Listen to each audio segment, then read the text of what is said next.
बिहार चुनाव करीब आते ही सभी के जुबान पर एक ही सवाल है, आखिर प्रदेश की राजनीति का पहिया किधर घूमेगा? लालू प्रसाद यादव के सामाजिक न्याय के साथ या फिर नीतीश कुमार की सोशल इंजीनियरिंग की गाड़ी के खांचे में फिट होगा?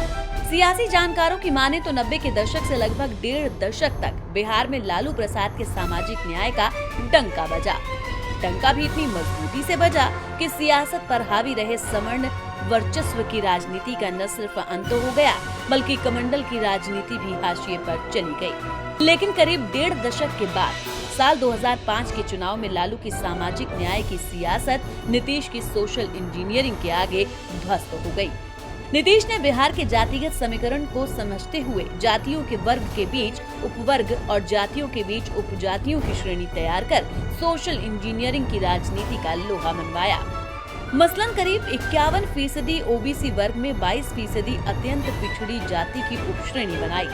अनुसूचित जाति में शामिल कई जातियों में से कुछ को अलग कर अति पिछड़ी जाति की श्रेणी बनाई।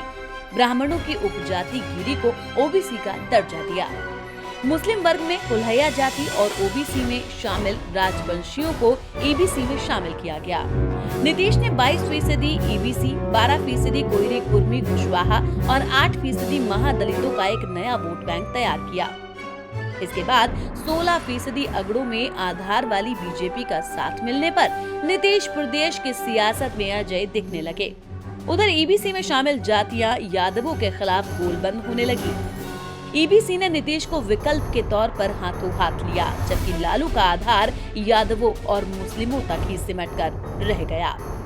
कुल मिलाकर लबोलुआब यही है कि लालू और नीतीश की राजनीति ने दोनों को समान रूप से 1.5 दशक तक सत्ता दी।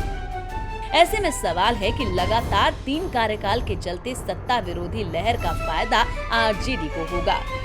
क्या ईबीसी और महादलित वोटर आरजेडी के साथ जुड़ने को तैयार है?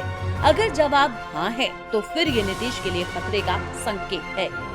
लेकिन अगर जवाब ना है, तो बिहार में इस बार भी नीतीश का डंका बजेगा। Bureau report.